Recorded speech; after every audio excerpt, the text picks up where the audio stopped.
आदरणीय अध्यक्ष जी, इस सत्र के प्रारंभ में ही मैं जब मीडिया के साथियों से बात कर रहा था तब मैंने सभी माननीय सांसदों को अपील करते हुए एक बात का उल्लेख किया था। मैंने कहा था कि ये सत्र भारत के विजयोत्सव का सत्र है।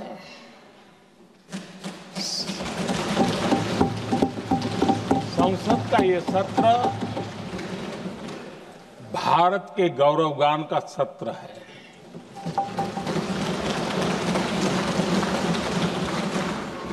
आदरणीय अध्यक्ष जी, जब मैं विजयोत्सव की बात कर रहा हूं तब मैं कहना चाहूंगा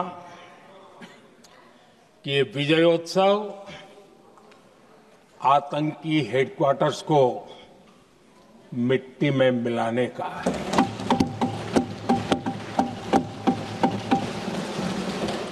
जब मैं विजयोत्सव कहता हूं तो ये विजयोत्सव सिंदूर की सौगंध पूरा करने का है।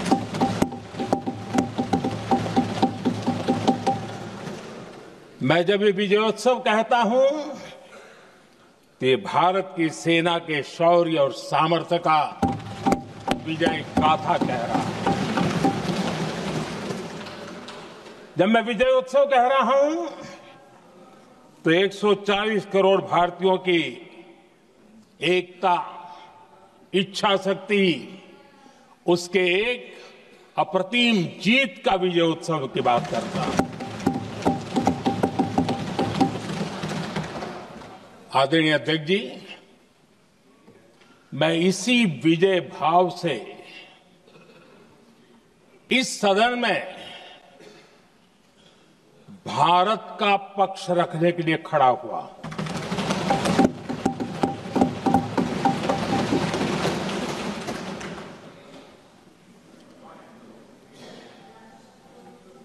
और जिन्हें भारत का पक्ष नहीं दिखता है उन्हें मैं आईना दिखाने के लिए खड़ा हुआ।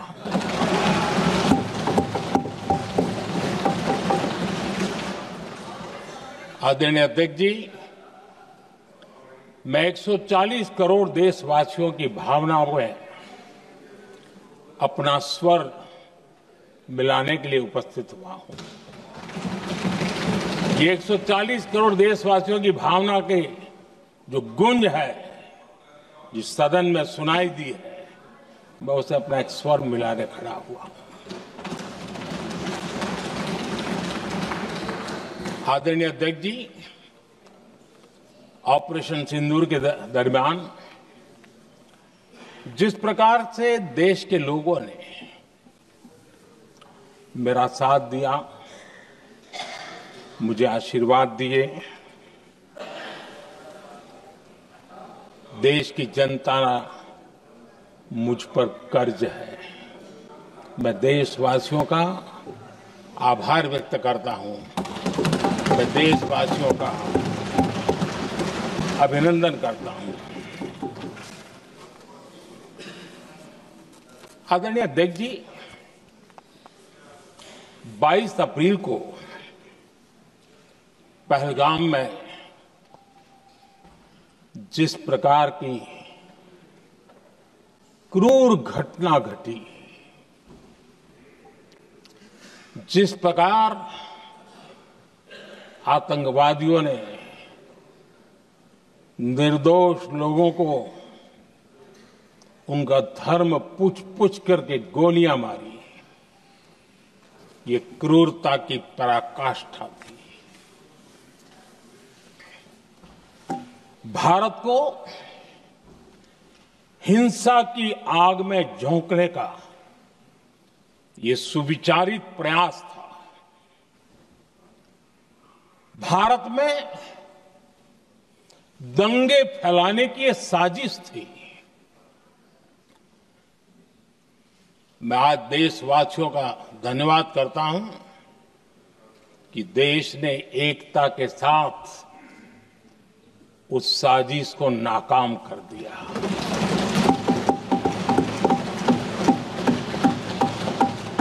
आदरणीय अध्यक्ष जी, 22 अप्रैल के बाद मैंने एक सार्वजनिक रूप से और विश्व को समझ में आए इसलिए कुछ अंग्रेजी में भी वाक्यों का प्रयोग किया था और मैंने कहा था कि हमारा संकल्प है, हम आतंकियों को मिट्टी में मिला देंगे।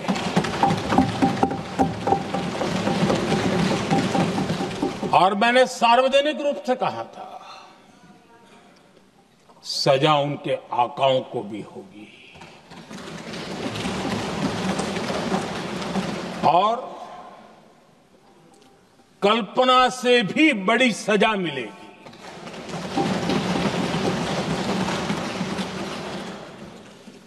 22 अप्रैल को मैं विदेश था, मैं तुरंत लौट के आया और आने के तुरंत बाद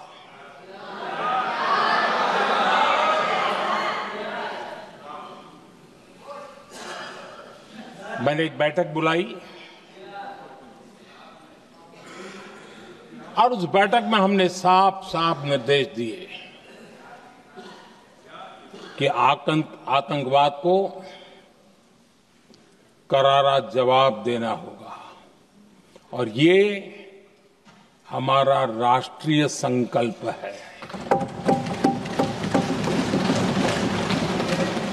आदरणीय अध्यक्ष जी, हमें हमारे सैन्य बलों की क्षमता पर पूरा विश्वास है, पूरा भरोसा है उनकी क्षमता पर, उनके सामर्थ्य पर, उनके साहस पर।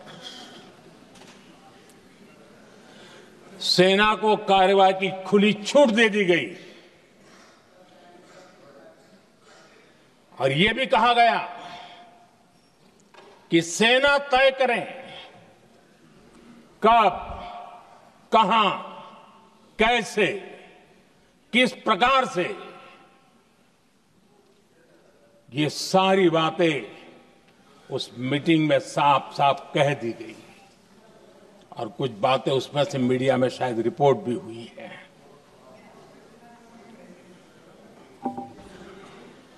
हमें गर्व है, आतंकियों को वो सजा दी और सजा ऐसी है कि आज भी आतंक के उन आकाओं की नींद उड़ी हुई है।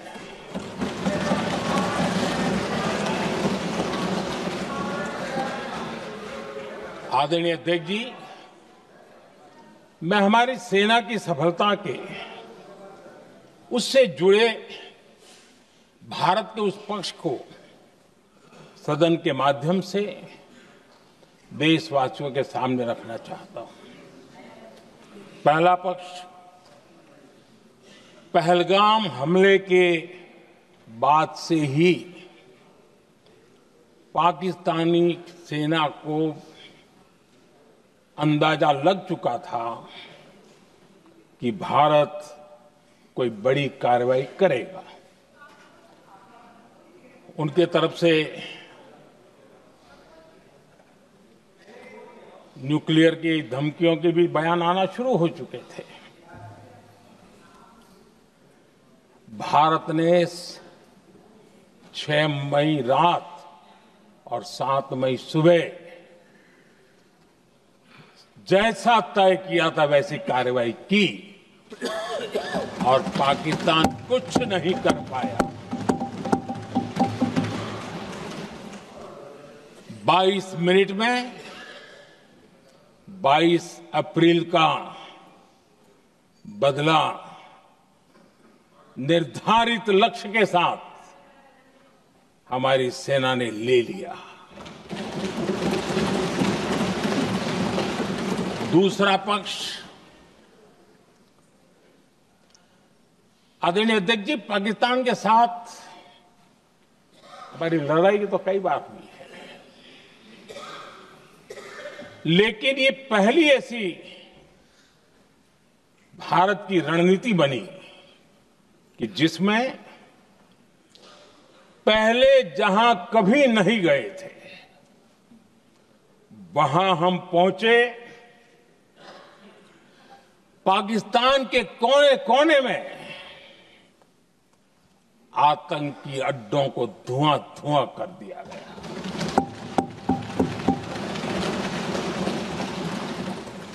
आतंक के गढ़ कोई सोच नहीं सकता कि वहां तक कोई जा सकता है। बहावलपुर और मुर्गे उसको भी जमींदोस्त कर दिया गया। आदरणीय अध्यक्ष जी, हमारे सेनाओं ने आतंकी अड्डों को तबाह कर दिया। तीसरा पक्ष, पाकिस्तान की न्यूक्लियर धमकी को हमने झूठा साबित कर दिया।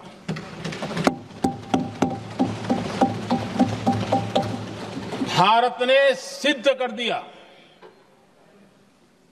कि न्यूक्लियर ब्लैकमेलिंग अब नहीं चलेगा और न ही ये न्यूक्लियर ब्लैकमेलिंग के सामने भारत झुकेगा। आदरणीय अध्यक्ष जी, चौथा पक्ष, भारत ने दिखाई अपनी तकनीकी क्षमता। पाकिस्तान के सीने पर सटीक प्रहार किया। पाकिस्तान के एयरबेस एसेट्स को भारी नुकसान हुआ और आज तक उनके कई एयरबेस आईसीयू में पड़े हैं। आज टेक्नोलॉजी आधारित युद्ध का युग है। ऑपरेशन सिंदूर इस महारत में भी सफल सिद्ध हुआ है।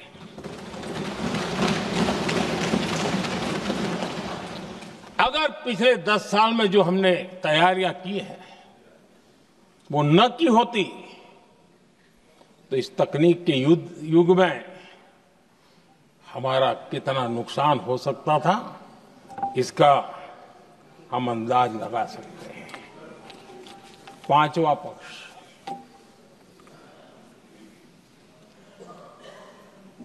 ऑपरेशन सिंदूर के दरमियान पहली बार हुआ जब आत्मनिर्भर भारत की ताकत को दुनिया ने पहचाना। Made in India drone, made in India missile ने पाकिस्तान के हथियारों की पोल खोल करके रख दी।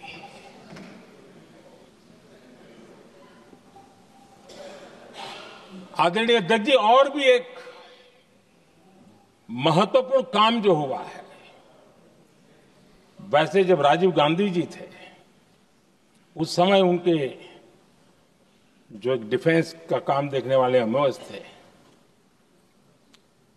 उन्होंने जब मैंने सीडीएस की घोषणा की तो वो बहुत प्रसन्न होकर के मुझे मिलने आए थे और बहुत बहुत प्रसन्न थे वो। इस समय ऑपरेशन में नेवी, आर्मी, एयरफोर्स तीनों सेनाओं का जॉइंट एक्शन, इसके बीच की सिनर्जी, इसने पाकिस्तान के छक्के छुड़ा दिए।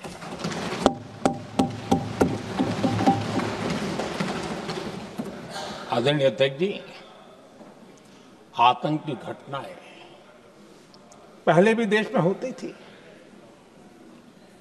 लेकिन पहले आतंकवादियों के मास्टरमाइंड निश्चिंत होते थे और वो आगे की तैयारी में लगे रहते थे। उनको पता था कुछ नहीं होगा। लेकिन अब स्थिति बदल गई है। अब हमले के बाद मास्टरमाइंड को नींद नहीं आती। उनको पता है कि भारत आएगा और मार के जाएगा।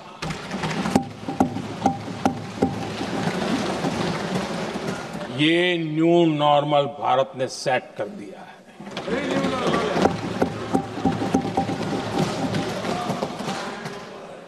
आदरणीय अध्यक्ष जी, दुनिया ने देख लिया कि हमारी कार्यवाही का दायरा कितना बड़ा, स्केल कितना बड़ा।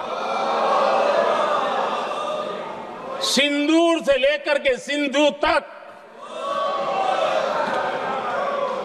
पाकिस्तान पर कार्रवाई की है।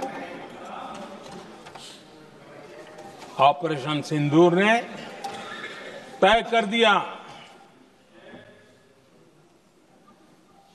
कि भारत में आतंकी हमले की, उसके आकाओं को और पाकिस्तान को भारी कीमत चुकानी पड़ेगी।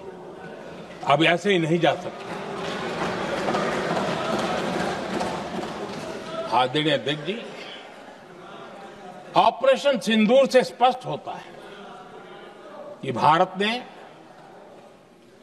3 सूत्र तय किए हैं।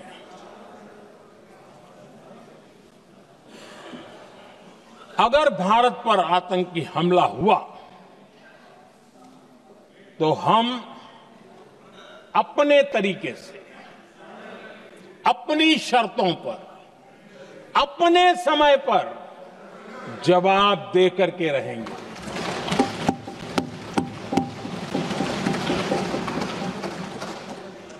दूसरा,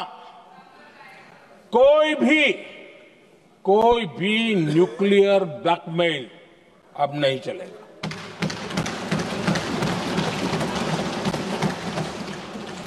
और तीसरा, हम आतंक की सरपरस्त सरकार और आतंक के आकाओं, उनको अलग अलग नहीं देखेंगे। आदरणीय अध्यक्ष जी,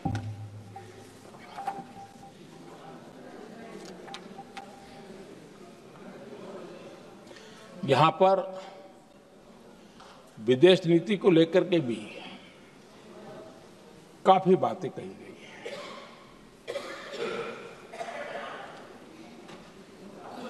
दुनिया के समर्थन को लेकर के भी काफी बातें कही गई हैं। मैं आज सदन में कुछ बातें पूरी स्पष्टता से कह रहा हूं। दुनिया में किसी भी देश ने भारत को अपनी सुरक्षा में कार्रवाई करने से रोका नहीं है।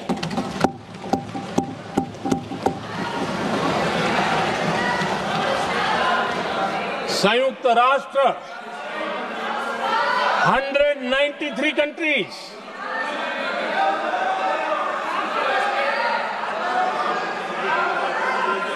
सिर्फ 3 देश 193 कंट्री में सिर्फ 3 देश ऑपरेशन सिंदूर के दौरान पाकिस्तान के समर्थन में बयान दिया था। Only 3 countries. क्वाड हो, ब्रिक्स हो, फ्रांस, रूस, जर्मनी, कोई भी देश का नाम ले लीजिए, तमाम देश दुनिया भर से भारत को समर्थन मिला है।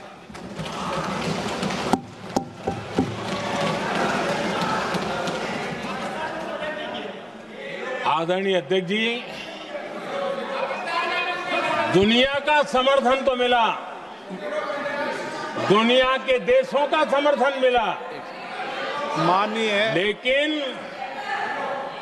ये दुर्भाग्य है कि मेरे देश के वीरों के पराक्रम को कांग्रेस का समर्थन नहीं।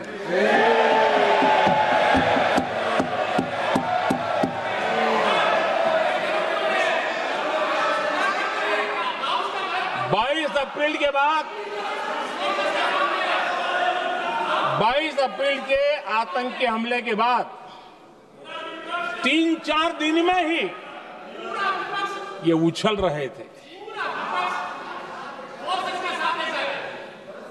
और कहना शुरू कर दिया, कहां गई 56 इंच की छाती,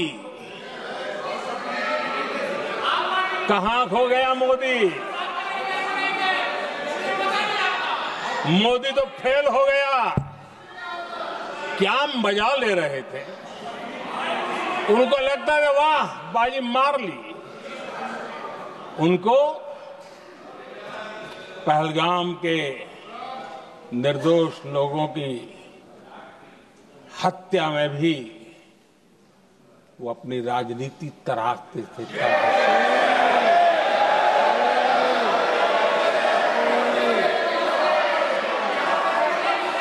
अपनी स्वार्थी राजनीति के लिए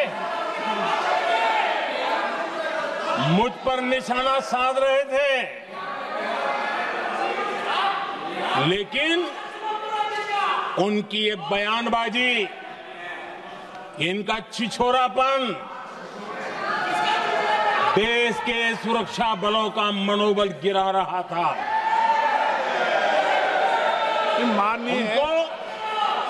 माननीय प्रतिपक्ष के नेता, एक मिनट, प्रतिपक्ष के नेता आपकी बात सबने ध्यान से सुनी। आप बेटे कांग्रेस कर रहे हैं और कुछ नेताओं को पीछे से, ये उचित नहीं है आपके लिए। न भारत के सामर्थ्य पर भरोसा है और न ही भारत की सेनाओं पर, इसलिए वो लगातार ऑपरेशन सिंदूर पर सवाल उठा रहे हैं। ऐसा करके आप लोग मीडिया में हेडलाइंस तो ले सकते हैं, लेकिन देशवासियों के दिलों में जगह नहीं बना सकते।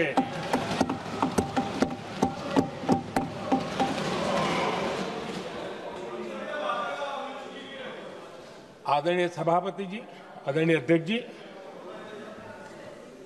10 मई को भारत ने ऑपरेशन सिंदूर के तहत हो रहे एक्शन को रोकने की घोषणा की। इसको लेकर यहां भांति भांति की बातें कही गई।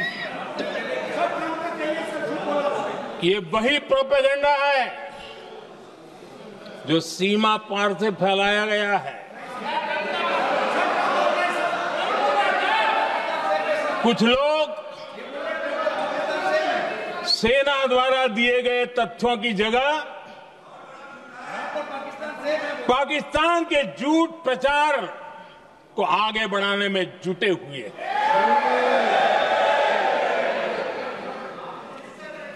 जबकि भारत का रुख हमेशा स्पष्ट रहा है। आदरणीय अध्यक्ष जी, कुछ चीजें मैं जरा स्मरण भी कराना चाहता हूं। जब सर्जिकल स्ट्राइक हुआ, उस समय हमने लक्ष्य तय किया था, हमारे जवानों को तैयार करके कि हम उनके इलाके में जाकर के आतंकियों के जो लॉन्चिंग पैड है उनको नष्ट करेंगे। और सर्जिकल स्ट्राइक, एक रात के उस ऑपरेशन में हमारे लोग सूर्योदय होते होते काम पूरा करके वापस आए। लक्ष्य निर्धारित था कि ये करना है। जब बालाकोट एयर स्ट्राइक किया तो हमारा लक्ष्य तय था कि आतंकियों के जो ट्रेनिंग सेंटर्स है, इस बार हम उसको तबाह करेंगे, और हमने वो भी करके दिखाया।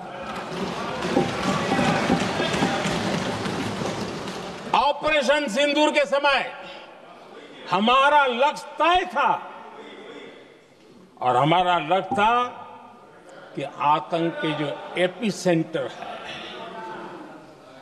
और पहलगाम के आतंकियों को जहां से पुरजोश योजना बनी, ट्रेनिंग मिली, व्यवस्था मिली, उस पर हमला करेंगे।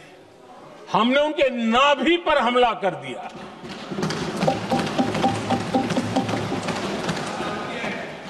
जहां पहलगाम के आतंकियों का रिक्रूटमेंट हुआ, ट्रेनिंग होती थी, फंडिंग होता था, उन्हें टेक्निकल सपोर्ट मिलता था, शस्त्र सरंजाम मिलता था, उस जगह को आइडेंटिफाई किया और हमने सटीक तरीके से ऑपरेशन सिंदूर के तहत आतंकियों की नाभि पे प्रहार कर दिया। और आदरणीय अध्यक्ष जी, इस बार भी हमारी सेना ने 100% लक्ष्यों को हासिल करके देश के सामर्थ्य का परिचय दिया।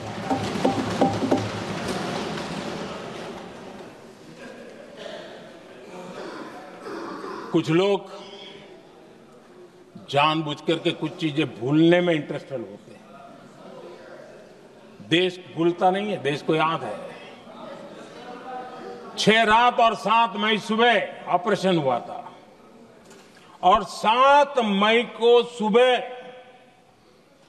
भारत ने प्रेस कॉन्फ्रेंस हमारी सेना ने की और इस प्रेस कॉन्फ्रेंस में भारत ने स्पष्ट कर दिया था और पहले दिन से क्लियर था कि हमारा लक्ष्य है आतंकियों के आका, आतंकियों की जो व्यवस्थाएं जहां से होती है वो और उनके अड्डे, उनको हम ध्वस्त करना चाहते थे और हमने प्रेस कॉन्फ्रेंस में कह दिया था, हमने हमारा काम कर दिया है, हमने जो तय किया था पूरा कर दिया है। और इसलिए 6-7 मई को ऑपरेशन हमारे यहां संतोषजनक होने के तुरंत बाद कल जो राजनाथ जी ने कहा था, मैं डंके की चोट पर दोबारा दोहराता हूं, भारत की सेना ने पाकिस्तान की सेना को चंद मिनटों में बता दिया कि हमारा ये लक्ष्य था, हमने ये लक्ष्य पूरा कर दिया है, ताकि उनको पता चले और हमें भी पता चले कि उनके दिल दिमाग में क्या चलता है।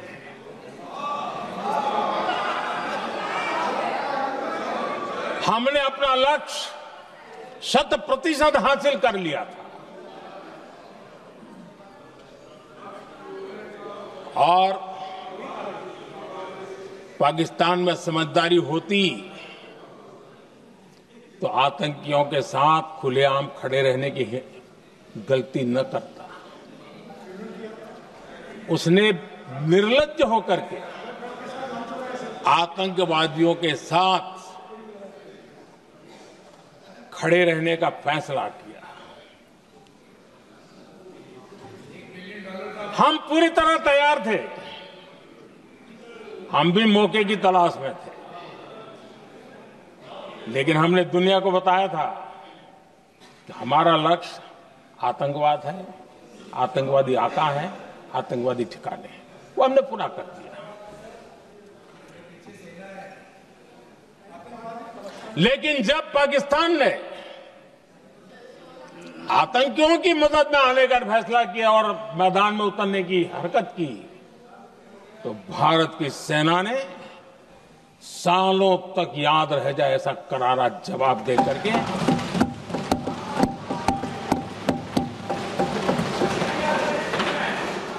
9 मई की मध्य रात्रि और 10 मई की एक प्रकार से सुबह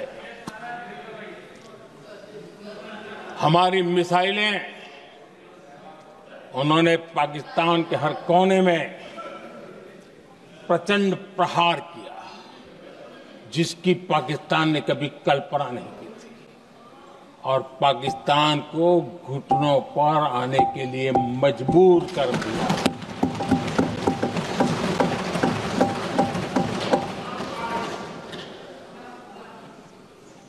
और आपने टीवी में भी देखा है, वहां से क्या बयान आते थे। पाकिस्तान के लोग, अरे मैं तो स्विमिंग पूल में नहा रहा था, कोई कह रहा था मैं तो दफ्तर जाने की तैयारी कर रहा था। हम कुछ सोचे पहले तो भारत ने तो हमला कर दिया। ये पाकिस्तान के लोगों के बयान है और देश ने देखे हैं। स्विमिंग पूल में नहा रहा था।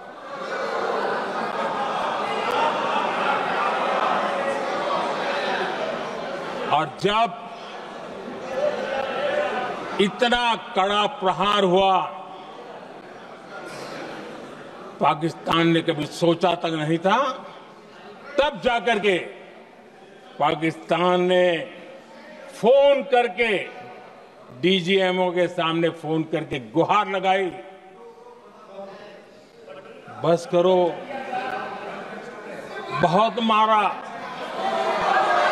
अब ज्यादा मार झेलने की ताकत नहीं है, प्लीज हमला रोक दो। ये पाकिस्तान के डीजीएमओ का फोन था। और भारत ने तो पहले दिन ही कह दिया था, 7 तारीख सुबह की प्रेस देख लीजिए, कि हमने हमारा लक्ष्य पूरा कर दिया है, अगर आप कुछ करोगे तो महंगा पड़ेगा। और आप धीरे ऐसे कैसे चलता है? प्लीज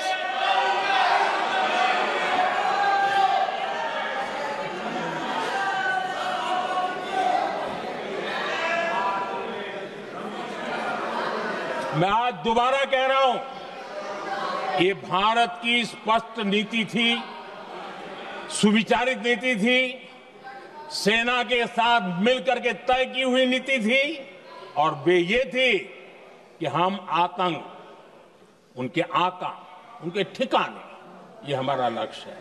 और हमने कहा, पहले दिन प्रेस कॉन्फ्रेंस में कहा है कि हमारा एक्शन नॉन एक्सीलरेटरी है, ये हमने कह करके किया है। और इसके लिए साथियों हमने हमला रोका। अध्यक्ष जी, दुनिया के किसी भी नेता ने भारत के ऑपरेशन रोकने के लिए नहीं कहा।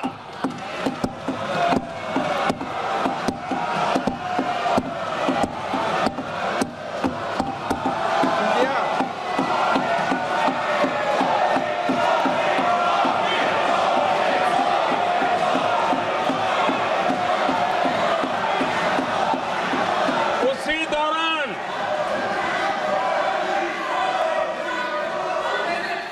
9 तारीख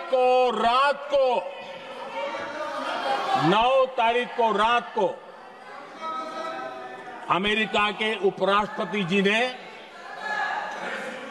मुझसे बात करने का प्रयास किया। वो घंटे भर कोशिश कर रहे थे, लेकिन मेरी सेना के साथ मीटिंग चल रही थी, तो मैंने उनका फोन उठा नहीं पाया। बाद में मैंने उनको कॉल बैक किया। मैंने कहा कि आपका फोन था, 3-4 बार आपका फोन आ गया, क्या है? तो अमेरिका के उपराष्ट्रपति जी ने मुझे फोन पे बताया कि पाकिस्तान बहुत बड़ा हमला करने वाला है, ये उन्होंने मुझे बताया। मेरा जो जवाब था, जिनको समझ नहीं आता है उनको तो नहीं आएगा,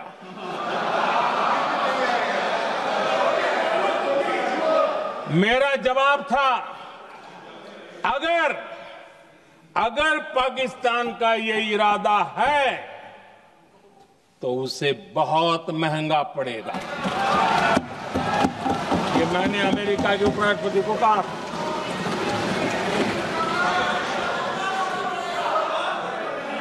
पाकिस्तान हमला करेगा तो हम बड़ा हमला कर करके जवाब देंगे। ये मेरा जवाब था। और आगे मेरा एक वाक्य था, मैंने कहा था हम गोली का जवाब गोले से देंगे। ये 9 तारीख रात की बात है और 9 रात में और 10 सुबह हमने पाकिस्तान को सैन्य शक्ति को तहस नहस कर दिया था। और यही हमारा जवाब था, यही हमारा जज्बा था। और आज पाकिस्तान भी भली भांति जान गया है कि भारत का हर जवाब पहले से ज्यादा तगड़ा होता है।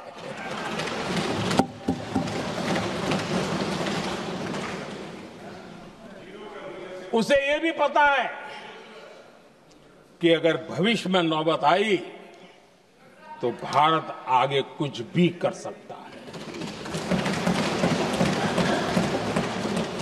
और इसलिए मैं फिर से लोकतंत्र के इस मंदिर में दोहराना चाहता हूं,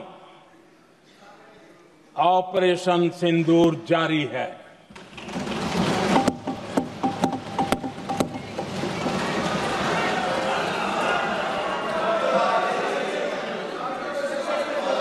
पाकिस्तान ने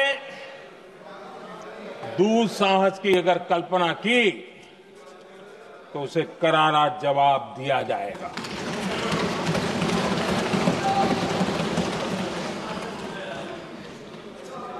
आदरणीय अध्यक्ष जी, आज का भारत आत्मविश्वास से भरा हुआ है। आज का भारत आत्मनिर्भरता के मंत्र को लेकर के पूरी शक्ति के साथ तेज गति से आगे बढ़ रहा है। देश देख रहा है भारत आत्मनिर्भर बनता जा रहा है। लेकिन देश ये भी देख रहा है कि एक तरफ तो भारत आत्मनिर्भरता की ओर तेज गति से आगे बढ़ रहा है, लेकिन कांग्रेस मुद्दों के लिए पाकिस्तान पर निर्भर होती जा रही है।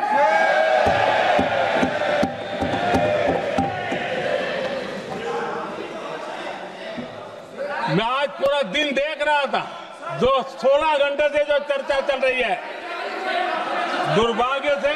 प्लीज बैठिए, सब जवाब दे दिया आपका। आप सुनते नहीं, सबका जवाब दे दिया। प्लीज दुर्भाग्य से सुनिए जवाब। कांग्रेस को पाकिस्तान के मुद्दे इंपोर्ट करने पड़ रहे हैं।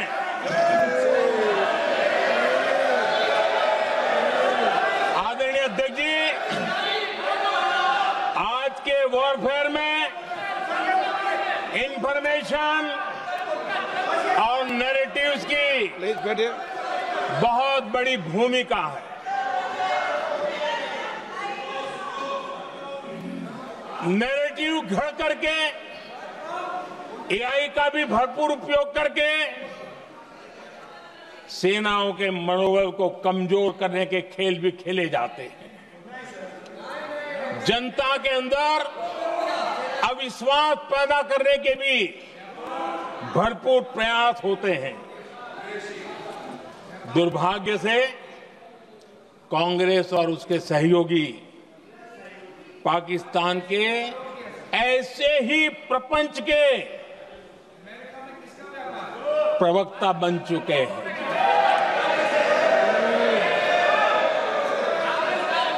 आदरणीय अध्यक्ष जी, देश की सेना ने, आदरणीय अध्यक्ष जी, ये तरीका है देश आपका? की सेना ने, बैठिए बैठिए। देश की सेना ने सर्जिकल स्ट्राइक की।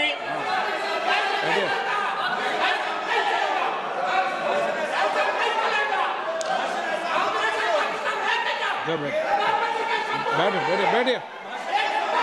आदरणीय अध्यक्ष जी, देश की सेना ने सफलतापूर्वक सर्जिकल स्ट्राइक की तो तुरंत कांग्रेस वालों ने सेना से सबूत मांगे थे,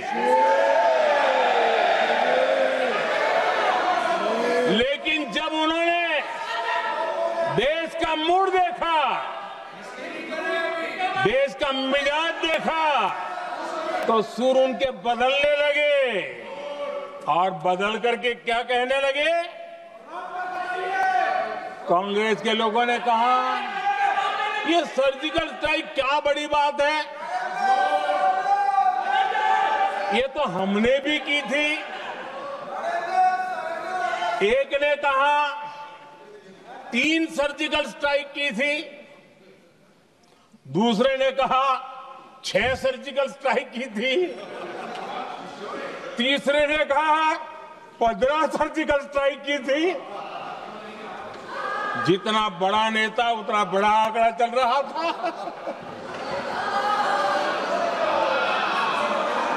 आदरणीय अध्यक्ष जी, इसके बाद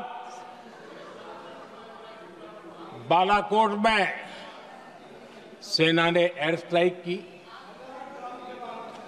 अब एयर स्ट्राइक तो ऐसी थी कि वो कुछ कह नहीं सकते थे, इसलिए ये तो नहीं कहा कि भाई हमने भी की थी।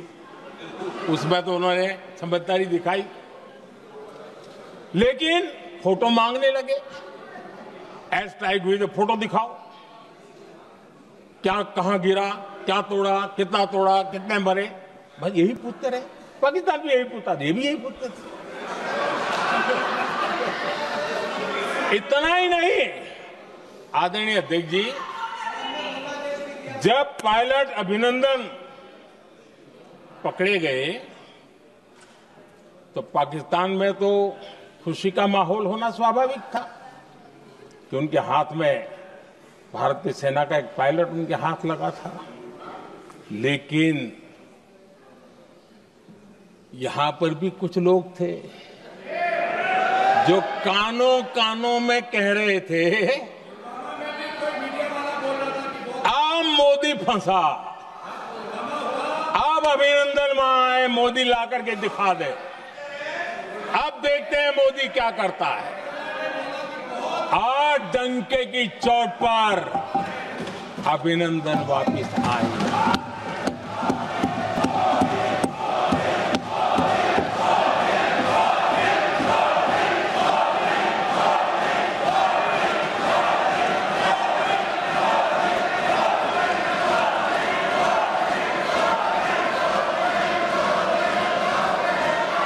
अभिनंदन को ले आए तो इनकी बोलती बंद हो गई। इनको लगा यार ये नसीब वाला आदमी है, हमारा हथियार हाथ से निकल गया। आदरणीय अध्यक्ष जी, पहलगाम हमले के बाद हमारा बीएसएफ का एक जवान पाकिस्तान के कब्जे में गया, तो फिर इनको लगा वाह बड़ा मुद्दा हाथ में आ गया है, अब मोदी फंस जाएगा। अब तो मोदी की फजीयत जरूर होगी। और उनकी इकोसिस्टम ने सोशल मीडिया में बहुत सारी कथाएं वायरल की कि ये बीएसएफ के जवान का क्या होगा, उसके परिवार का क्या होगा, ये वापस आएगा, कब आएगा, कैसे आएगा, न जाने क्या क्या चला दिया। आदरणीय अध्यक्ष जी, बीएसएफ का वो जवान भी आन बान शान के साथ वापस आया।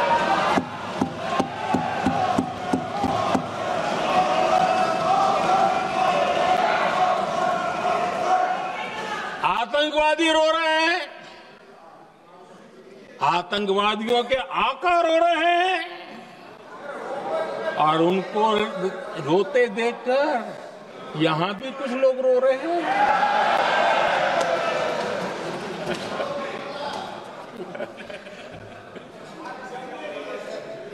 अब देखिए, सर्जिकल स्ट्राइक चल रही थी, उसके बाद उन्होंने एक खेल खेलने की कोशिश की, बात जमी नहीं। एयर स्ट्राइक हुई तो दूसरा खेल खेलने की कोशिश की, वो भी जमी नहीं। जब ये ऑपरेशन सिंदूर हुआ तो उन्होंने नया पैंतरा शुरू किया। और क्या शुरू किया? रोक क्यों दिया? पहले तो मानने को तैयार नहीं थे कि मुक्त करते, अब कहते रोक क्यों दिया? वाह रे बयान बहादुरों,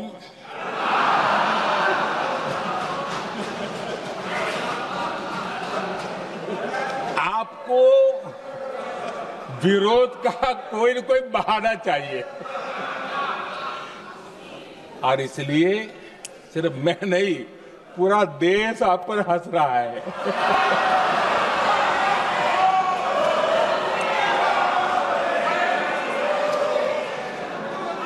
आदरणीय अध्यक्ष जी, सेना का विरोध, सेना के प्रति एक पता नहीं नेगेटिविटी, ये कांग्रेस का पुराना रवैया रहा। देश ने अभी अभी करगिल विजय दिवस मनाया, लेकिन देश पूरी तरह जानता है कि उनके कार्यकाल में और आज तक करगिल के विजय को कांग्रेस ने अपनाया नहीं। न करगिल विजय दिवस मनाया है, न करगिल विजय का गौरव किया। इतिहास साक्षी है अध्यक्ष जी। जब डोकलाम में सैन्य हमारा शौर्य दिखा रहा था, तब कांग्रेस के नेता चुपके चुपके किससे ब्रीफिंग लेते थे, वो सारी दुनिया अब जान गई।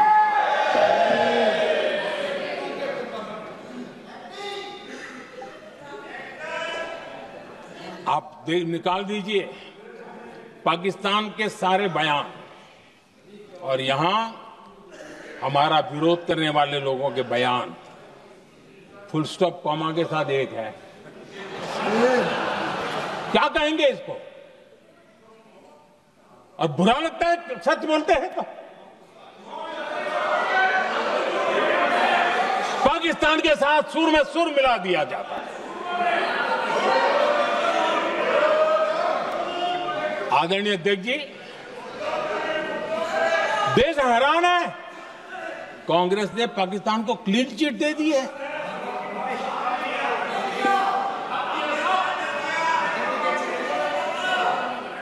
उनकी ये हिम्मत, और इनकी आदत जाती नहीं है, ये हिम्मत कि पहलगाम के आतंकी पाकिस्तानी थे, इसका सबूत दो।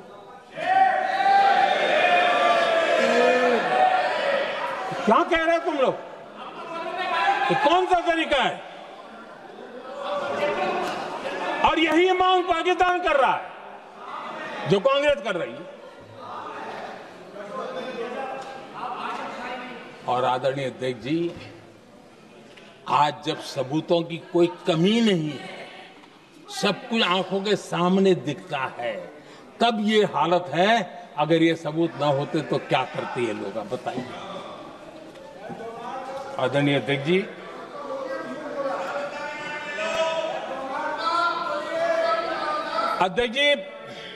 ऑपरेशन सिंदूर के एक पार्ट की तरफ तो चर्चा भी बहुत होती है, ध्यान भी जाता है, लेकिन देश के लिए कुछ गौरव की क्षणें होती हैं, ताकत के परिचय होता है, उसकी तरफ भी ध्यान जाना बहुत आकर्षित है। हमारे एयर डिफेंस सिस्टम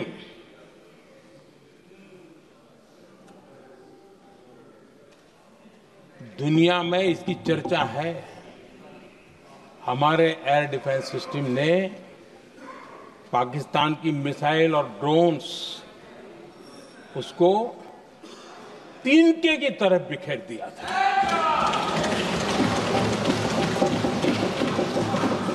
आदरणीय अध्यक्ष जी, मैं एक आंकड़ा आज बताना चाहता हूं, पूरा देश गर्व से भर जाएगा। कुछ लोगों का क्या होगा मैं नहीं जानता, पूरा देश गर्व से भर जाएगा। 9 मई को पाकिस्तान ने करीब 1000 मिसाइलों और आर्म्ड ड्रोन्स के भारत पर बहुत बड़ा हमला करने की कोशिश की। 1000 ये मिसाइलें भारत के किसी भी हिस्से पर गिरती तो वहां भयंकर तबाही मचती,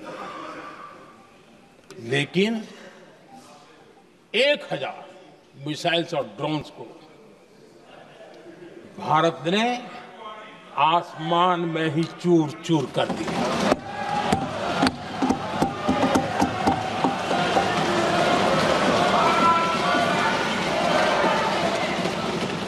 हर देशवासी को इससे गर्व हो रहा। लेकिन जैसे कांग्रेस के लोग इंतजार कर रहे थे, कुछ तो गड़बड़ होगी यार, मोदी मरेगा, कहीं तो फंसेगा।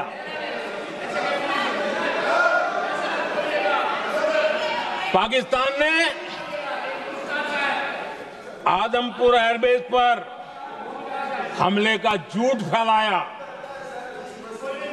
उस झूठ को बेचने की भरपूर कोशिश की, पूरी ताकत लगा दी। मैं अगले ही दिन आदमपुर पहुंचा और खुद जाकर के उनके झूठ को मैंने बेनकाब कर दिया। तब जाकर के उनको अकल ठिकाने लगी कि अब ये झूठ चलने वाला नहीं है। आदरणीय अध्यक्ष जी, जो हमारे छोटे दलों के साथी हैं, जो राजनीति में नए हैं, उनको कभी शासन में रहने का अवसर नहीं मिला, उनसे कुछ बातें निकलती मैं समझ सकता हूं। लेकिन कांग्रेस पार्टी ने इस देश में लंबे समय तक राज किया है, उसको शासन की व्यवस्थाओं का पूरा पता है, उन चीजों से वो निकले हुए लोग हैं, उनके लिए शासन व्यवस्था क्या होती इसकी समझ पूरी है, अनुभव है उनके पास। उसके बाद भी विदेश मंत्रालय तुरंत जवाब दे, उसको स्वीकारना नहीं। विदेश मंत्री जवाब दे, इंटरव्यू दे, बार बार बोले, उसको स्वीकारना नहीं। गृह मंत्री बोले, रक्षा मंत्री बोले, किसी पर भरोसा नहीं। जिसने इतने सालों तक राज किया, उनको देश की व्यवस्थाओं पर अगर भरोसा नहीं है, तब शक उठता है कि क्या हालत हो गई है इनकी। आदरणीय अध्यक्ष जी, अब कांग्रेस का भरोसा पाकिस्तान के रिमोट कंट्रोल से बनता है और बदलता है।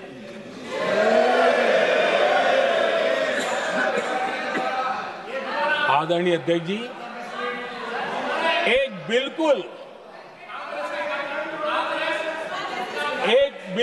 कांग्रेस के नए सदस्य, यानी उनको तो क्षमा करनी चाहिए, नए सदस्य को क्या कहेंगे, लेकिन कांग्रेस के आका जो उनको लिख करके देते हैं और उनसे बुलवाते हैं, खुद में हिम्मत नहीं है, उनसे बुलवाते हैं कि ऑपरेशन सिंदूर ये तो तमाशा था,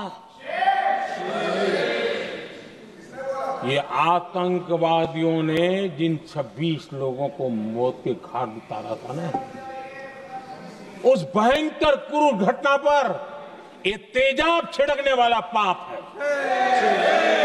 तमाशा कहते हो? आपकी असहमति हो सकती है, और ये कांग्रेस के नेता बुलवाते हैं।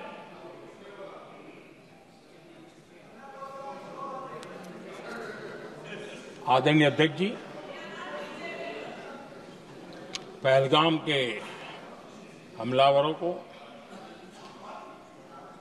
कल हमारे सुरक्षा बलों ने ऑपरेशन महादेव करके अपने अंजाम तक पहुंचाया।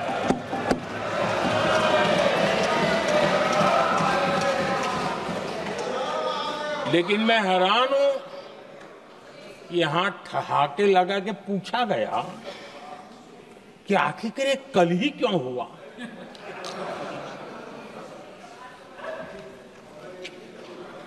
अब ये क्या हो गया है मुझे समझ नहीं आ रहा है। क्या ये ऑपरेशन के लिए कोई सावन महीने का सोमवार ढूंढा गया था क्या? क्या हो गया है लोगों को? हताशा, निराशा इस हद तक।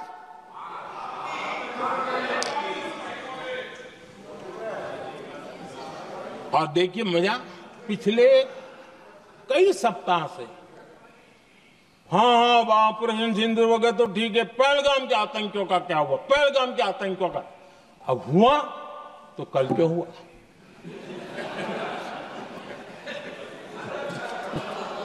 और कल ही क्यों हुआ?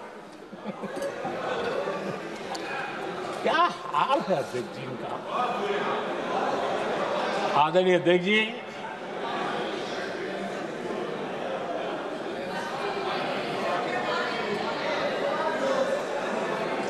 आदरणीय अध्यक्ष जी, शास्त्रों में कहा गया है, हमारे शास्त्रों में कहा गया है, शस्त्रेण रक्षिते राष्ट्रे, शस्त्रेण रक्षिते राष्ट्रे शास्त्र चर्चा प्रवर्तते। अर्थात जब राष्ट्र शस्त्र से सुरक्षित होते हैं तभी वहां शास्त्र की, ज्ञान की चर्चाएं जन्म ले पाती है। जब सीमा पर सेनाएं मजबूत होती है तभी लोकतंत्र प्रखर होता है। आदरणीय अध्यक्ष जी, ऑपरेशन सिंदूर बीते दशक में भारत की सेना के सशक्तिकरण का एक साक्षात प्रमाण है। ऐसे ही नहीं हुआ है। कांग्रेस के शासन के दौरान सेनाओं को आत्मनिर्भर बनाने के संबंध में सोचा तक नहीं जाता था। आज भी आत्मनिर्भर शब्द की मजाक उड़ाई जाती है। वैसे वो महात्मा गांधी से आया हुआ है, लेकिन आज भी मजाक उड़ाई जाती है। हर रक्षा सौदे में कांग्रेस अपने मौके खोजती रहती थी।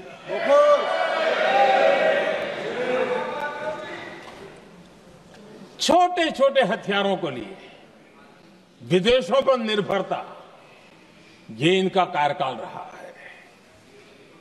Bullet proof jacket, night vision camera तक नहीं होते थे। और लंबा लिस्ट है, जीप से शुरू होता है, बफो, हेलीकॉप्टर, हर चीज के साथ घोटाला जुड़ा हुआ है। आदरणीय अध्यक्ष जी, हमारी सेनाओं को आधुनिक हथियारों के लिए दशकों तक इंतजार करना पड़ा। आजादी के पहले और इतिहास गवाह एक जमाना था जब डिफेंस मैन्युफैक्चरिंग में भारत का आवाज सुनाई देती थी। जिस समय तलवारों से लड़ा जाता था ना, तब भी तलवारें भारत की श्रेष्ठ मानी जाती थी। हम डिफेंस के इक्विपमेंट में आगे थे। लेकिन आजादी के बाद जो एक मजबूत डिफेंस इक्विपमेंट मैन्युफैक्चरिंग का हमारा दायरा था, जो हमारा पूरा इकोसिस्टम था, उसको सोच समझ करके तबाह कर दिया गया। उसको दुर्बल किया गया।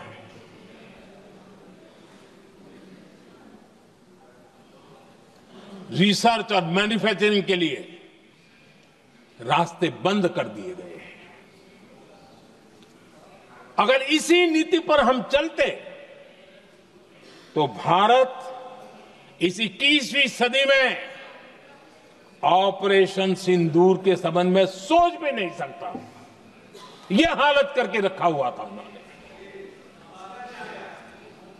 भारत को सोचना पड़ता कि अगर कोई एक्शन लेना है तो शस्त्र कहां से मिलेंगे, साधन कहां से मिलेगा, बारूद कहां से मिलेगा, समय पर मिलेगा या नहीं मिलेगा, बीच बचाव में रुकता नहीं जाएगा, ये टेंशन पालना पड़ता है।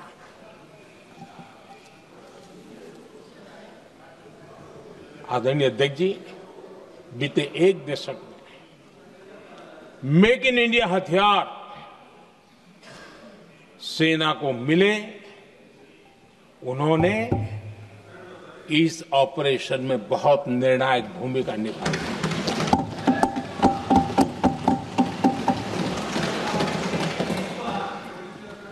आदरणीय अध्यक्ष जी,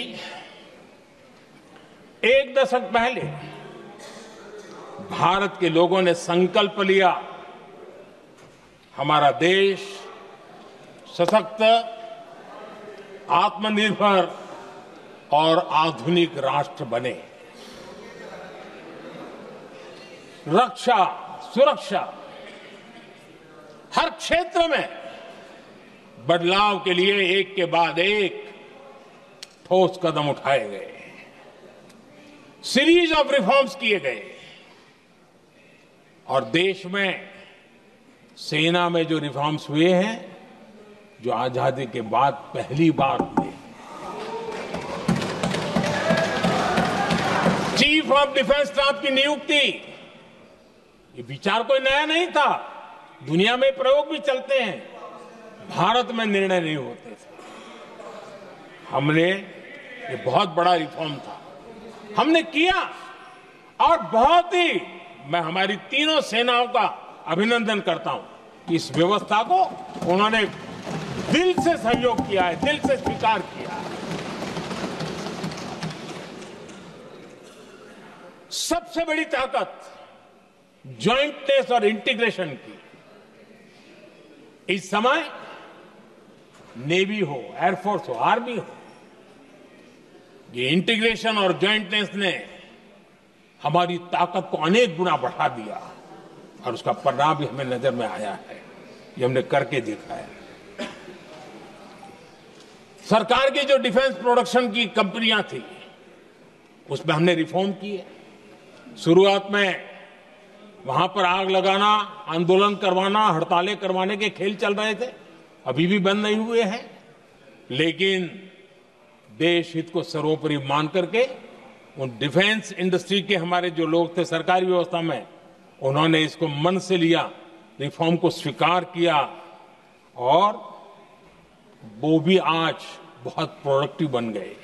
इतना ही नहीं, हमने प्राइवेट सेक्टर के लिए भी डिफेंस के दरवाजे खोल दिए हैं और आज भारत का प्राइवेट सेक्टर आगे आ रहा है। आज स्टार्टअप्स डिफेंस के क्षेत्र में हमारे 27-30 साल के नौजवान, टियर 2, टियर 3 सिटी के नौजवान, कई कुछ जगह तो बेटियां स्टार्टअप का नेतृत्व कर रही है। डिफेंस के सेक्टर में सैकड़ों की तादाद में आज स्टार्टअप काम कर रहे हैं। ड्रोन्स, एक प्रकार से मैं कह सकता हूं, ड्रोन्स की जितनी भी एक्टिविटी हमारे देश में हो रही है, शायद एवरेज 30-35 की उम्र होगी जो लोग कर रहे हैं, वो सारे लोग, और सैकड़ों की तादाद में कर रहे हैं। और उसका ताकत, क्योंकि इनका भी योगदान था इसमें, जिन्होंने इस प्रकार के प्रोडक्शन किए हैं, और वो हमें ऑपरेशन सिंदूर में बहुत काम आए। मैं उन सबके प्रयासों को बहुत साधुवाद करता हूं और मैं उनको विश्वास दिलाता हूं, आगे बढ़िए, अब देश रुकने वाला नहीं है। आदरणीय अध्यक्ष जी, डिफेंस सेक्टर में मेक इन इंडिया ये नारा नहीं था, हमने इसके लिए बजट पॉलिसी में जो परिवर्तन करना था, जो नए इनिशिएटिव ले रहे थे, वो नए इनिशिएटिव लिए। और सबसे बड़ी बात, क्लियर कट विजन के साथ हमने देश में make in India defence sector के अंदर तेज गति से हम आगे बढ़ रहे हैं। आदरणीय अध्यक्ष जी, एक दशक में डिफेंस का बजट लगभग पहले से 3 गुना हुआ है।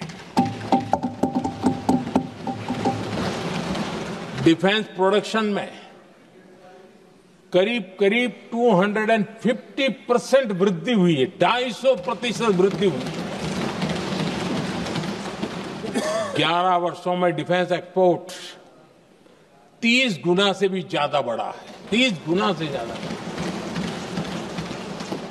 डिफेंस एक्सपोर्ट आज दुनिया के करीब 100 देशों तक हम पहुंचे। और आदरणीय अध्यक्ष जी, कुछ चीजें ऐसी होती हैं जो इतिहास में बहुत बड़ा प्रभाव छोड़ती हैं। ऑपरेशन सिंदूर ने डिफेंस का जो मार्केट है उसमें भारत का झंडा गाड़ दिया है। भारत के हथियारों की डिमांड आज बढ़ती चली जा रही है, मांग बढ़ रही है। ये भारत में उद्योगों को भी बल देगी, एमएसएमई को बल देगी, हमारे नौजवानों को रोजगार देगी और हमारे नौजवान अपनी बनाई चीजों से दुनिया में अपनी ताकत का प्रदर्शन कर पाएंगे। ये आज दिख रहा है, मैं देख रहा हूं। डिफेंस के क्षेत्र में जो आत्मनिर्भर भारत की दिशा में हम जो कदम उठा रहे हैं, मैं हैरान हूं। कुछ लोगों को आज भी तकलीफ हो रही है, जैसे उनका खजाना लूट गया। ये कौन सी मानसिकता है? देश को ऐसे लोगों को पहचानना होगा। आदरणीय अध्यक्ष जी, मैं स्पष्ट करना चाहता हूं, डिफेंस में भारत का आत्मनिर्भर होना ये आज की शस्त्रों की स्पर्धा में के काल में विश्व शांति के लिए भी जरूरी है।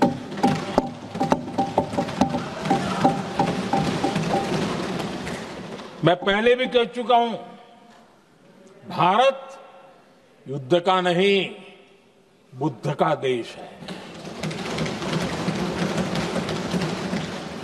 हम समृद्धि, शांति चाहते हैं, लेकिन हम ये कभी न भूले कि समृद्धि का और शांति का रास्ता शक्ति से ही गुजरता है।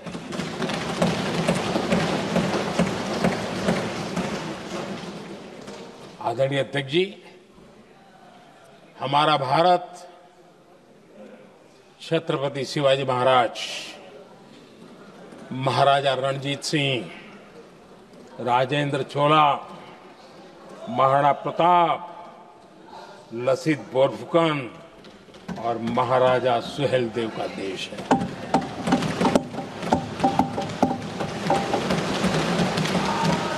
आदरणीय अध्यक्ष जी, हम विकास और शांति के लिए सामरिक सामर्थ्य पर भी फोकस करते हैं। आदरणीय अध्यक्ष जी,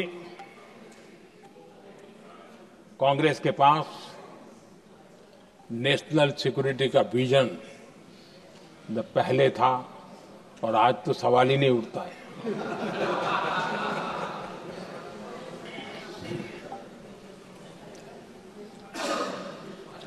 कांग्रेस ने हमेशा नेशनल सिक्योरिटी पर समझौता किया।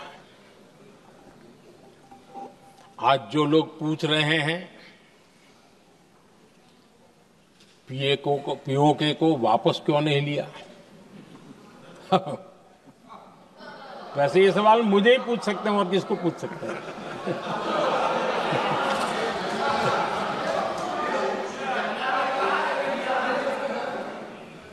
लेकिन इसके पहले जवाब देना होगा पूछने वालों को। किसकी सरकार ने पीओके पर पाकिस्तान को कब्जा करने का अवसर दिया था? जवाब साफ है, जवाब साफ है। जब भी मैं नेहरू जी की चर्चा करता हूं तो कांग्रेस और उसका पूरा इकोसिस्टम बिलबिला जाता है, पता नहीं क्या है। आदरणीय अध्यक्ष जी, हम एक शेर सुना करते थे, मुझे ज्यादा इसका ज्ञान तो नहीं है लेकिन सुनते थे। लम्हों ने खता की और सदियों ने सजा पाई। आजादी के बाद से ही जो फैसले लिए गए उनकी सजा आज तक देश भुगत रहा है।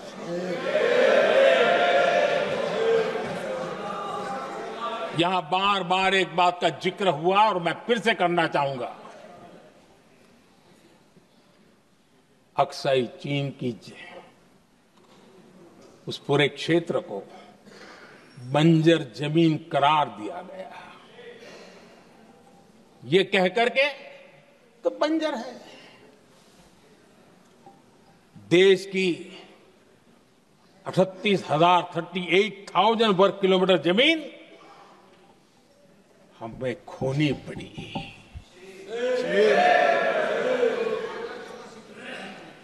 आदरणीय अध्यक्ष जी, मैं जानता हूं मेरी कुछ बातें चुभने वाली है। 1962 और 1963 के बीच कांग्रेस के नेता जम्मू कश्मीर के पूंछ, उरी, नीलम वैली और किशनगंगा को छोड़ देने का प्रस्ताव रख रहे थे। भारत की भूमि, आदरणीय अध्यक्ष जी, और वो भी लाइन ऑफ पीस के नाम पर किया जा रहा था। 1966 रण ऑफ कच्छ पर इन्हीं लोगों ने मध्यस्थता स्वीकार की। ये था उनका राष्ट्रीय सुरक्षा का विजन। एक बार फिर उन्होंने भारत का करीब 800 वर्ग किलोमीटर क्षेत्र पाकिस्तान को सौंप दिया, जिसमें छड़बेट भी शामिल है, कि कहीं उसको छड़ाबेट भी कहते हैं।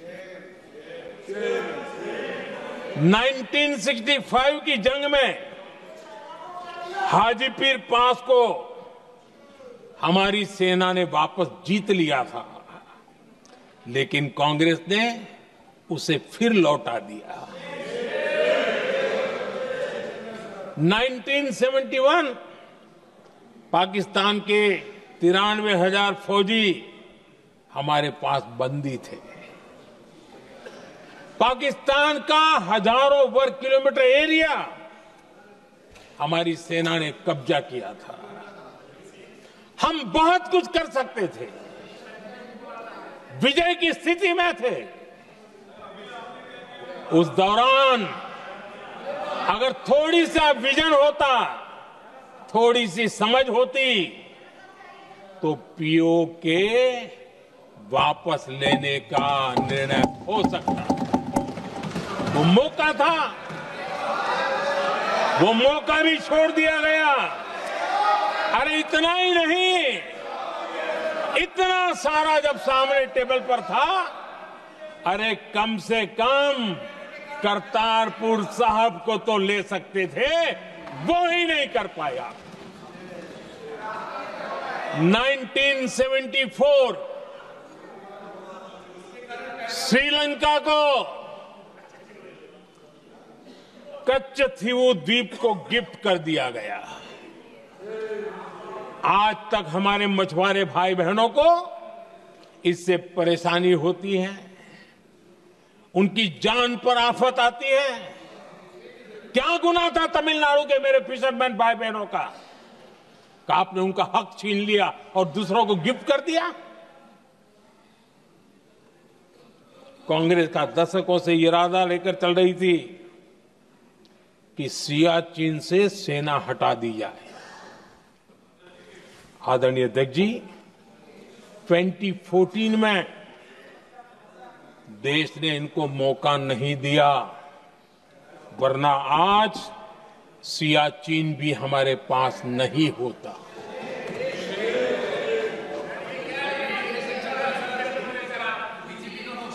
आदरणीय अध्यक्ष जी, आजकल कांग्रेस के जो लोग हमें डिप्लोमेसी का पाठ पढ़ा रहे हैं, मैं उन्हें उनकी डिप्लोमेसी याद दिलाना चाहता हूं ताकि उनको भी कुछ याद रहे, पता चले। 26/11 जैसे भयंकर हमले के बाद बहुत बड़ा आतंकी हमला था। कांग्रेस का पाकिस्तान से प्रेम नहीं रुका। इतनी बड़ी घटना 26/11 की हुई थी। विदेशी दबाव में हमले के कुछ हफ्तों के भीतर ही कांग्रेस सरकार ने पाकिस्तान से बातचीत शुरू कर दी। आदरणीय अध्यक्ष जी, कांग्रेस सरकार ने 26/11 की इतनी बड़ी घटना के बाद भी एक भी डिप्लोमेट को भारत से बाहर निकालने की हिम्मत नहीं की। छोड़ो, इधर एक वीजा तक कैंसिल नहीं किया, एक वीजा तक कैंसिल नहीं कर पाए थे। देश पर पाकिस्तानी स्पॉन्सर बड़े बड़े हमले होते गए, लेकिन यूपीए सरकार ने पाकिस्तान को मोस्ट फेवर्ड नेशन का दर्जा देकर रखा था। वो कभी वापस नहीं लिया था। एक तरफ देश मुंबई के हमले का ये न्याय मांग रहा था, दूसरी तरफ कांग्रेस पाकिस्तान के साथ व्यापार करने में लगी थी।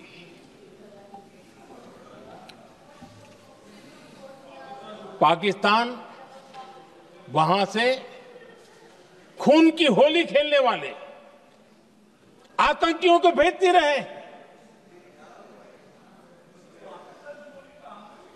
और कांग्रेस यहां अमन की आश के मुशायरे किया करती थी। मुशायरे होते थे। हमने आतंकवाद और अमन की आस का ये वन वे ट्रैफिक बंद कर दिया।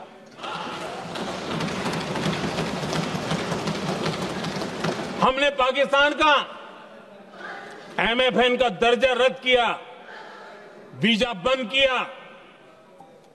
हमने अटारी वाघा बॉर्डर को बंद कर दिया। आदरणीय अध्यक्ष जी,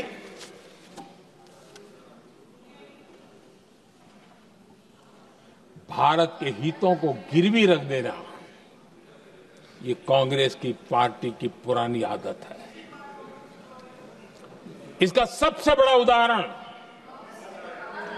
सिंधु जल समझौता है। सिंधु जल समझौता किसने किया? नेहरू जी ने किया। और मामला किससे जुड़ा था? भारत से निकलने वाली नदियां, हमारे यहां से निकली हुई नदियां, उसका वो पानी था।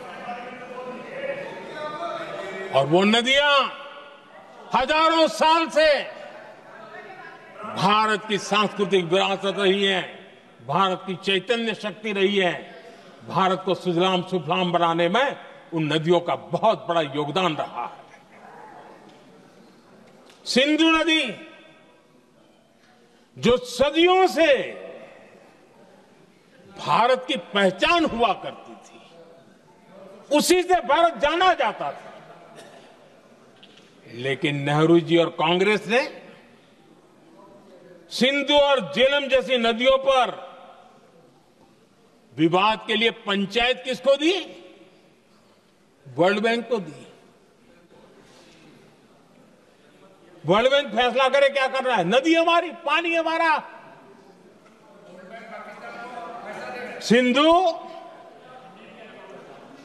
सिंधु जल समझौता सीधा सीधा भारत की अस्मिता और भारत के स्वाभिमान के साथ किया गया बहुत बड़ा धोखा था।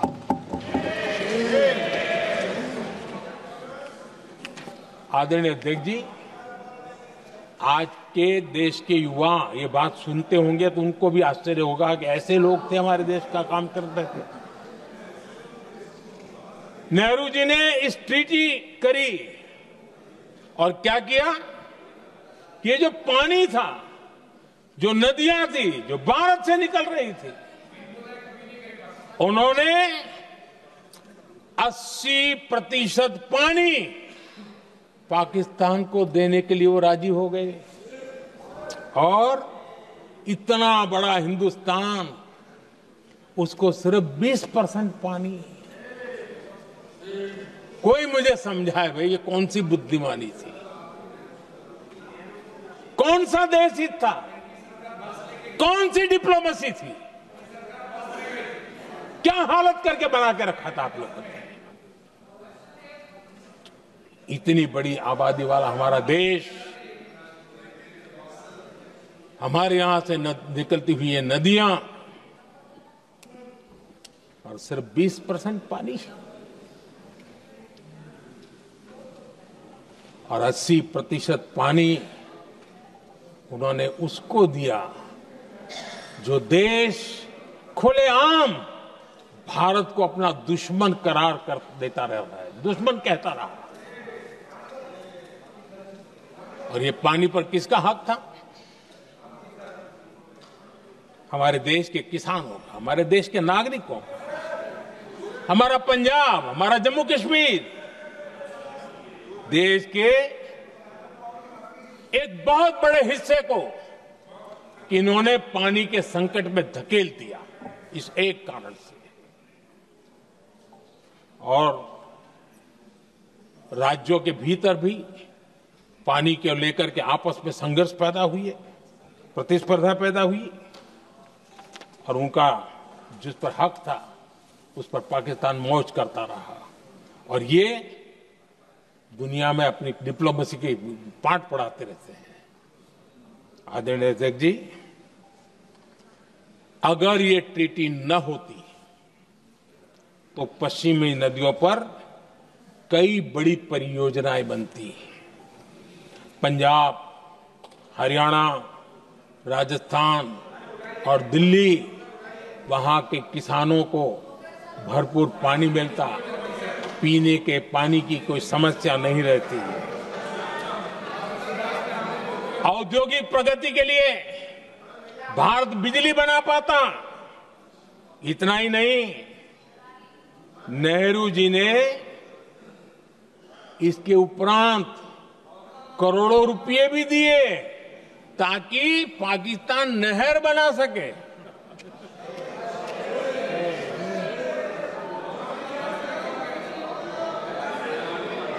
आदरणीय अध्यक्ष जी, इससे भी बड़ी बात, देश चौंक जाएगा। ये चीजें छिपाई गई है, दबा दी गई है। कहीं भी बांध बनता है तो उसमें एक मैकेनिज्म होता है उसकी सफाई का, डीसिल्टिंग का। उसमें जो मिट्टी भर जाती है, बाकी घास वगैरह आकर के भर जाता है, तो उसकी कैपेसिटी कम होती है, तो उसकी सफाई के लिए यानी इनबिल्ट व्यवस्था होती है। नेहरू जी ने पाकिस्तान के कहने पर यह शर्त स्वीकार की है कि इन बांध में जो मिट्टी आएगी, कूड़ा कचरा आएगा और बांध भर जाएगा, इसकी सफाई नहीं कर सकते, डीसिल्टिंग नहीं कर सकते हैं।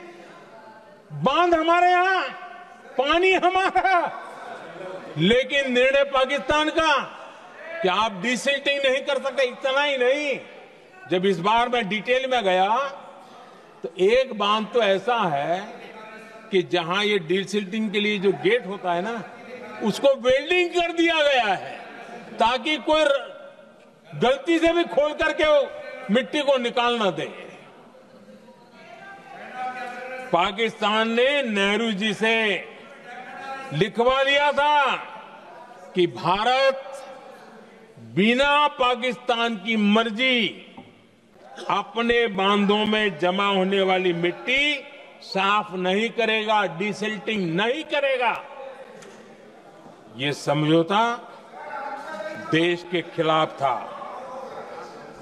और बाद में नेहरू जी को भी ये गलती माननी पड़ी। इस समझौते में निरंजन दास गुलाटी करके एक सज्जन उसमें जुड़े हुए थे।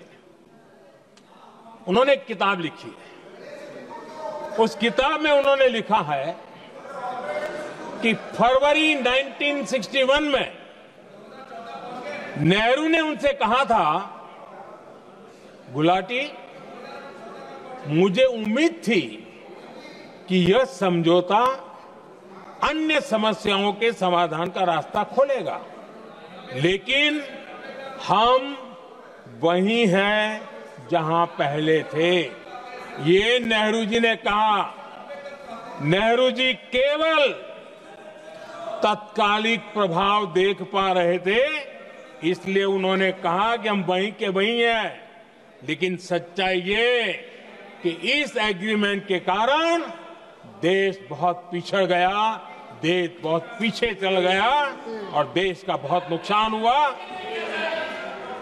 हमारे किसानों को नुकसान हुआ, हमारी खेती को नुकसान हुआ।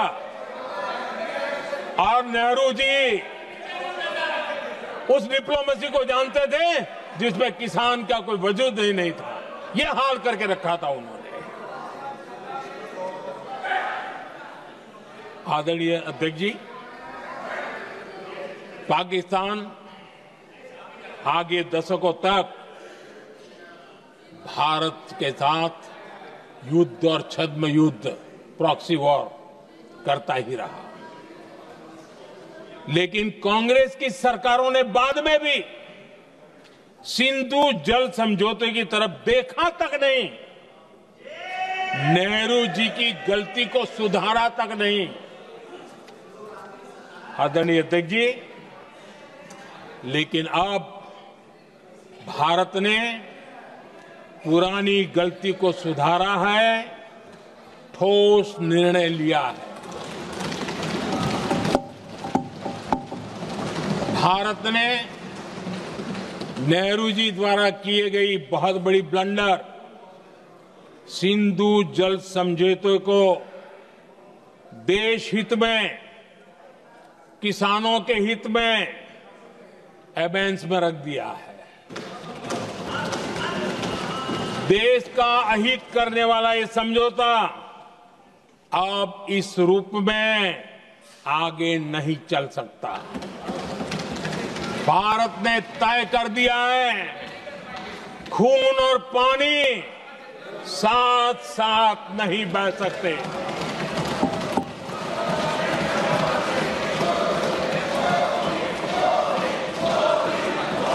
माननीय सदस्य, आप बहुत देर हो गई, आप उपनेता हैं, ये तरीका आप बैठे बैठे टोकते हैं।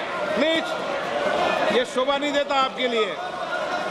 बैठिए बैठिए बैठिए आदरणीय, शोभा नहीं देता आपका। अध्यक्ष जी, आप उपनेता, अपनी मर्यादा बना के रखें। चलिए बैठिए। वहां बैठे साथी आतंकवाद पर लंबी लंबी बातें करते हैं। जब ये सत्ता में था, जुड़े हुए हैं। जब इनको राज करने का अवसर मिला था, तब देश का हाल क्या है, क्या रहा था, वो आज भी देश भूला नहीं है। 2014 से पहले देश में असुरक्षा का जो माहौल था, अगर वो आज याद भी करे ना तो लोग सिहर जाते हैं। आदरणीय अध्यक्ष जी, हम सबको याद है, जो नई पीढ़ी के बच्चे हैं उनको पता नहीं है, हम सबको पता है। हर जगह पर अनाउंसमेंट होता था, रेलवे स्टेशन पर जाओ, बस स्टैंड पर जाओ, एयरपोर्ट पर जाओ, बाजार में जाओ, मंदिर में जाओ, कहीं पर भी जाओ, जहां भी भीड़ होती है, कोई भी लावारिस चीज दिखे छूना मत, पुलिस को तुरंत जानकारी देना, वो बम हो सकता है। हम 2014 तक यही सुनते आए थे, ये हालात करके रखा था। देश के कोने कोने में यही हाल था। माहौल ये था कि जैसे कदम कदम पर बम बिछे हैं और खुद को ही नागरिकों ने बचाना है। उन्होंने हाथ ऊपर कर दिए, अनाउंस कर दिया। आदरणीय अध्यक्ष जी, कांग्रेस की कमजोर सरकारों के कारण देश को कितनी जानें गंवानी पड़ी, हमें अपनों को खोना पड़ा। आदरणीय अध्यक्ष जी, आतंकवाद पर लगाम लगाई जा सकती थी। हमारी सरकार ने 11 साल में ये करके दिखाया, एक बहुत बड़ा सबूत है। 2004 से 14 के बीच जो आतंकी घटनाएं होती थी, उन घटनाओं में बहुत बड़ी कमी आई है। इसलिए देश भी जानना चाहता है, अगर हमारी सरकार आतंकवाद पर नकेल कस सकती है तो कांग्रेस सरकारों की ऐसी कौन सी मजबूरी थी कि आतंकवाद को फलने फूलने दिया। आदरणीय अध्यक्ष जी, कांग्रेस के राज में आतंकवाद अगर फला फूला है, उसका एक बड़ा कारण इनकी तुष्टीकरण की राजनीति है, वोट बैंक की राजनीति है। जब दिल्ली में बाटला हाउस एनकाउंटर हुआ, कांग्रेस के एक बड़ी नेता के आंख में आंसू थे, आतंकवादी मारे गए इसके कारण। और वोट पाने के लिए इस बात को हिंदुस्तान के कोने कोने में पहुंचाया गया। आदरणीय अध्यक्ष जी, 2001 में देश की संसद पर हमला हुआ था। तब कांग्रेस के एक बड़े नेता ने अफजल गुरु को बेनिफिट ऑफ डाउट देने की बात कही थी। आदरणीय अध्यक्ष जी, मुंबई में 26/11 का इतना बड़ा आतंकी हमला हुआ, एक पाकिस्तानी आतंकी जिंदा पकड़ा गया।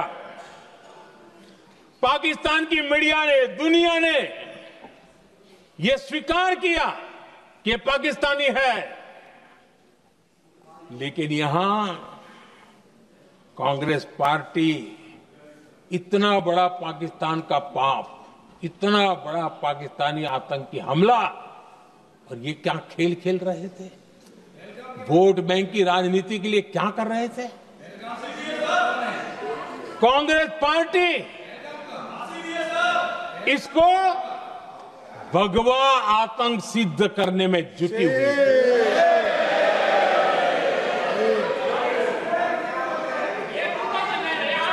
कांग्रेस दुनिया को हिंदू आतंकवाद की छड़ी बेचने में लगी हुई थी।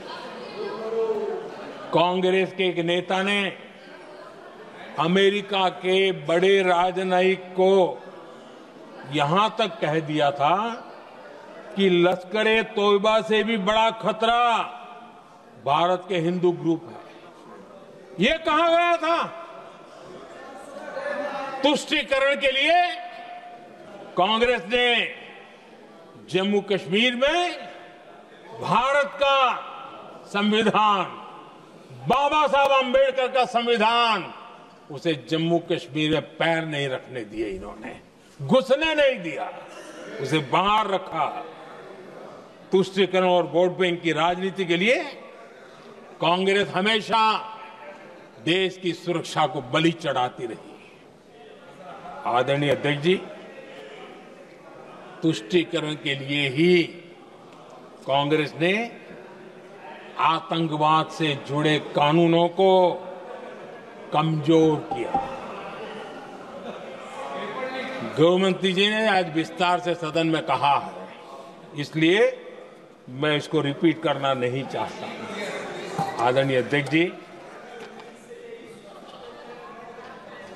मैंने इस सत्र की शुरुआत में आग्रह किया था, मैंने कहा था कि दल हित में हमारे मत मिले न मिले, दल हित में हमारे मत मिले न मिले, देश हित में हमारे मन जरूर मिलने चाहिए। पहलगाम की विभीषिका ने हमें गहरे घाव दिए हैं, उसने देश को झकझोर दिया है। इसके जवाब में हमने ऑपरेशन सिंदूर किया तो सेनाओं के पराक्रम ने, हमारे आत्मनिर्भर अभियान ने देश में एक सिंदूर स्पिरिट पैदा किया है।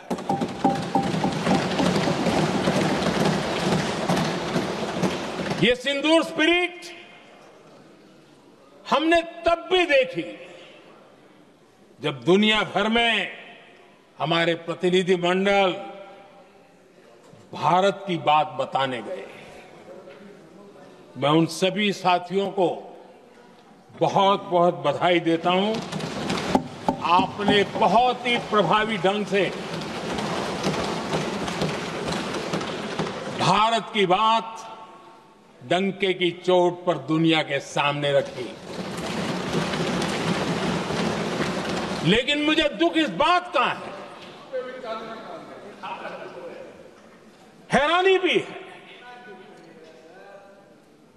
जो खुद को कांग्रेस के बड़े नेता समझते हैं, उनके पेट में दर्द हो रहा है कि भारत का पक्ष दुनिया के सामने क्यों रखा गया। शायद कुछ नेताओं को सदन में बोलने पर भी पाबंदी लगा दी गई। आदरणीय अध्यक्ष जी, इस मानसिकता से बाहर निकलने की जरूरत है। कुछ पंक्तियां मेरे मन में आती हैं, मैं अपने भाव व्यक्त करना चाहता हूं। आदरणीय अध्यक्ष जी, करो चर्चा और इतनी करो, करो चर्चा और इतनी करो कि दुश्मन दहशत से दहल उठे। दुश्मन दहशत से दहल उठे। रहे ध्यान बस इतना ही, रहे ध्यान बस इतना ही, मान सिंदूर और सेना का प्रश्नों में भी अटल रहे। हमला मां भारती पर हुआ अगर, तो प्रचंड प्रहार करना होगा। दुश्मन जहां भी बैठा हो, हमें भारत के लिए ही जीना होगा। मेरा कांग्रेस के साथियों से आग्रह है कि एक परिवार के दबाव में पाकिस्तान को क्लीन चिट देना बंद कर दें। जो देश की विजय की क्षण है, कांग्रेस उसे देश के उपहास का क्षण न बनाए। कांग्रेस अपनी गलती सुधारे। मैं आज सदन में फिर स्पष्ट करना चाहता हूं, अब भारत आतंक की नर्सरी में ही आतंकियों को मिट्टी में मिलाएगा।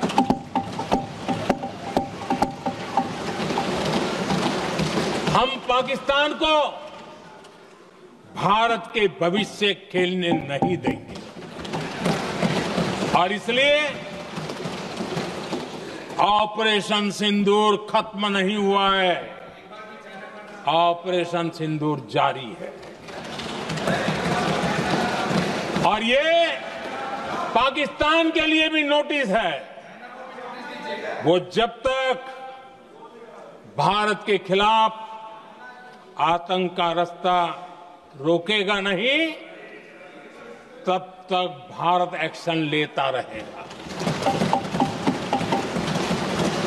भारत का भविष्य सुरक्षित और समृद्ध होगा, यही हमारा संकल्प है।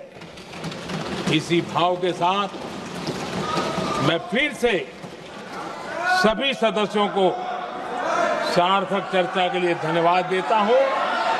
और आदरणीय अध्यक्ष जी, मैंने भारत का पक्ष रखा है, भारत के लोगों की भावनाओं को व्यक्त किया है। मैं सदन का फिर से आभार व्यक्त करता हूं। बहुत बहुत धन्यवाद।